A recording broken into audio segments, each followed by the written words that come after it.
সামগ্রিক অস্থিরতার বিষয় নিয়ে দেশের। আমাদের সঙ্গে আছেন নাজমুল হক প্রধান, আছেন কৃষিবিদ হাসান জাফর তুহিন। হাসান জাফর তুহিন, আমি একটু আপনাকে জানতে চাই, আসলে যেটি এই সংলাপে বিএনপির সঙ্গে যে সংলাপ হলো গতকাল, সেখানে কি বিএনপির পক্ষ থেকে নির্দিষ্ট টাইম ফ্রেম দেওয়া হয়েছে কিনা যে এত সময়ের মধ্যে নির্বাচন দিতে হবে, যেটি আসলে গণমাধ্যমে স্পেসিফিক্যালি আসেনি? না, আমি যতটুকু জানি টাইম ফ্রেম দেওয়া হয়নি। একটা ধারণা দেওয়া হয়েছে যে এইভাবে করা উচিত, টাইম ফ্রেম দেওয়া হয়নি, যতটুকু জানি আমি। মানে কতদিন হতে পারে সেটি আপনি বলছিলেন? আমি মানে ব্রেকের আগে বলছিলাম যে আমার ব্যক্তিগত অভিমত, দলের অভিমত, তবে সর্বোচ্চ 6 মাস থেকে 1 বছর হওয়া উচিত।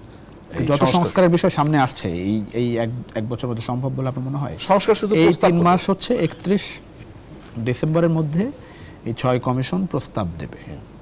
সেই প্রস্তাব নিয়েও যতটুকু জানি যে দলগুলোর সঙ্গে আলোচনা হবে, তারপরে হয়তো ফাইনাল প্রস্তাবনা আসবে, সেইগুলোর কাজ হবে। না, আমি আপনাকে প্রশ্ন করছি, উল্টা পাল্টা প্রশ্ন করলাম যে 3 মাসে তারা সংস্কার প্রস্তাব রেডি করবে, তারপরে রাজনৈতিক দলের সাথে আলোচনা করবে, রাজনৈতিক সাথে আরো 2-3 মাস আলোচনা, 6 মাস, তারপরে কাজ কি? এটা একমত রাজনৈতিক দলের মতামত আর যে 6টি কমিশন করেছে তাদের মতামত, এটা একত্রিত করে তো একটি চূড়ান্ত প্রতিবেদন তৈরি করবে, এটি তো। তারপরে তো কোনো কাজ নেই। এগুলো তারা কি ইমপ্লিমেন্ট করবে? ইমপ্লিমেন্ট করতে পারবে না। আমি বারবার বলি, যেখানে যাই, আরও কয়েকটা টকশোতে গিয়েছি, সেখানে এই কথা বলেছি, সংসদ নাই, সুতরাং এটা আইনে পরিণত করা যাবে না। যতটুকু প্রস্তাব করাবে রাজনৈতিক দলগুলো যারা নির্বাচন অংশগ্রহণ করবে, তার যতটুকু মানে, এটাই আলহামদুলিল্লাহ। এর বাইরে তোমার বেশি কিছু করার জায়গা একটু একটা বিষয় হচ্ছে, প্রেসিডেন্ট যেহেতু রাস্তা অর্ডিন্যান্স করতে পারে, তাই না? রাজনৈতিক দলগুলোর সঙ্গে তো ডেফিনেটলি আলোচনা করছে অন্তর্বর্তীকালীন সরকার, তাহলে আলোচনা করার এসেন্সটা নিয়েই তো সংস্কারটা করবে। ফলে অর্ডিন্যান্স আকারে দিলে সেগুলো ডেফিনেটলি পার্লামেন্টে একটা বাধ্যবাধকতা থাকে ওটা পাস করার, যদি অর্ডিন্যান্স হয়ে যায়, নাম্বার 1। নাম্বার 2 হচ্ছে এই জায়গায় যে মূল যে বিষয়টা, সেটা হচ্ছে যে আমরা এই সরকারটা অন্তর্বর্তীকালীন সরকার, এই সরকারকে দিয়ে যে জঞ্জাল, যেটা আমি মনে করি হত্যাকাণ্ড, টাকা পাচার যেটা হয়েছে, এবং এইটার উৎসমুখটা বন্ধ করে দেওয়া, এই যে আকাশে উঠতেছে এরা, এটাকে ধরণীতে নামায় নিয়ে আসা, এই কাজটা এই সরকারকে দিয়ে করতে হবে। এই কাজটা কিন্তু নির্বাচিত সরকার করতে পারবে না। আমরা বাংলাদেশে নির্বাচিত সরকারের অবস্থাটা বুঝি। 71 সালে 9 মাসে বিরাট মুক্তিযুদ্ধ, তাই না? অস্ত্র নিয়ে দেশ স্বাধীনের পর কী হয়েছে, এটা আমরা সাক্ষী তার। আপনাদের বয়স কম ছিল, দেখেন, আমরা দেখেছি। ইভেন কি এরশাদের সময়ও, এরশাদ পতন আমাদের ওনারাও, আমরা একসঙ্গে ছিলাম, তাই না? আন্দোলন করার পরে এরশাদ গ্রুপ 10-এর লোকেরা কীভাবে গিয়ে নমিনেশন পারচেস করলো, বাই করলো, মন্ত্রী হয়ে গেলো বিএনপির গভর্নমেন্টে, এটা আমরা দেখেছি। তো ফলে আমি বলতে চাচ্ছি কথাটা, এখানটায় এই যে এদের বিচার, এটা ক্রাইম হয়ে গেছে, এটা তো হিউম্যান ক্রাইম এগেন্স্ট হিউম্যানিটি, মানুষ হত্যা হয়েছে, তাই না? তাহলে বিচারের রাস্তাটাকে আপনার এটাকে পরিষ্কার না করে, এটা না করে আমার ধারণা ভোটটা, এটা করার রাস্তাটা তৈরি না করে ভোটটা করা আমার ধারণা ঠিক হবে না। সেটাও মোটামুটি সময় সাপেক্ষ। হ্যাঁ, এটাকে আপনার সময় দিতেই হবে, দিয়ে এটাকে ট্র্যাকে ফেলে দেন, আপনি ভোট কোনো অসুবিধা নেই। আপনি রাজনৈতিক দলগুলোর যে অ্যাটিটিউড দেখছেন এখন, তাতে করে কত সময় অ্যালাউ করতে পারে?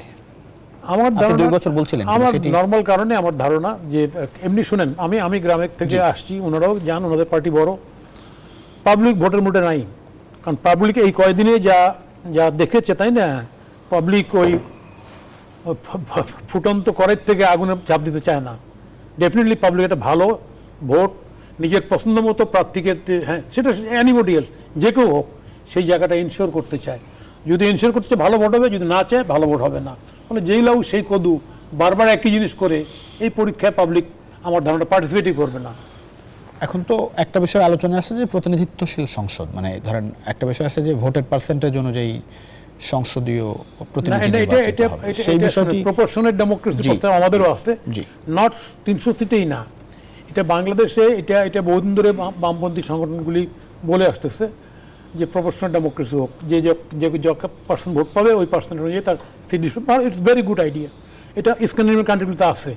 এটাতে কিন্তু দুর্নীতির, করাপশনের জায়গায় কম, নমিনেশন বিক্রি করারও সুযোগ কম, তাই না? ভালো জিনিস। সেই জায়গায় সেটার সমস্ত সিটে না, কিছু সিটে এটা হইতে পারে, বেসিক সিদ্ধান্তের বিষয়, নাম্বার 1। নাম্বার 2, দ্বিকক্ষ বিশিষ্ট পার্লামেন্ট, যে কথাটা চেক অ্যান্ড ব্যালেন্স নেই আমাদের পার্লামেন্টের। আমাদের 70 দ্বারা প্রধানমন্ত্রী যে ক্ষমতা, অসীম ক্ষমতা, যেটা বঙ্গবন্ধু নিজে সে ক্ষমতা ভোগ করছেন, তাই না? মানে প্রেসিডেন্টের মতো থেকেও বেশি ক্ষমতা। তো এই বিষয়গুলো ভারসাম্য, এগুলো তো করতেই হবে। এগুলি এই জায়গায় শেষ করবো আমরা একেবারে 1 মিনিট। এই যে ক্ষমতার ভারসাম্যের জায়গাটা, ক্ষমতার ভারসাম্য তো আমাদের দল আজ থেকে প্রায় 2 বছর আগে আমাদের একবারে সংবাদ সম্মেলন করে আমাদের ভারপ্রাপ্ত চেয়ারম্যানের উপস্থিতিতে আমরা 31 দফার সংস্কার প্রস্তাব দিয়েছি। সেখানে কিন্তু আমরা দ্বিকক্ষবিত পার্লামেন্ট, একজন ব্যক্তি দুইবারে বেশি প্রধানমন্ত্রী হতে পারবে না, এই জন্য আধুনিক ব্যবস্থা কীভাবে দেশ পরিচালনা করা যায় সেভাবে আমাদের প্রস্তাব তো রয়ে গেছে। তার মানে সেগুলো ফলো করলে তো এই সরকারে আর কি করতে না। কথা কাজে মিল থাকবে কিনা? হ্যাঁ, কথা কাজের মিল না থাকার কিছু নাই। বিএনপি কথা কাজে মিল রাখে না এমন কোনো কিন্তু নাই।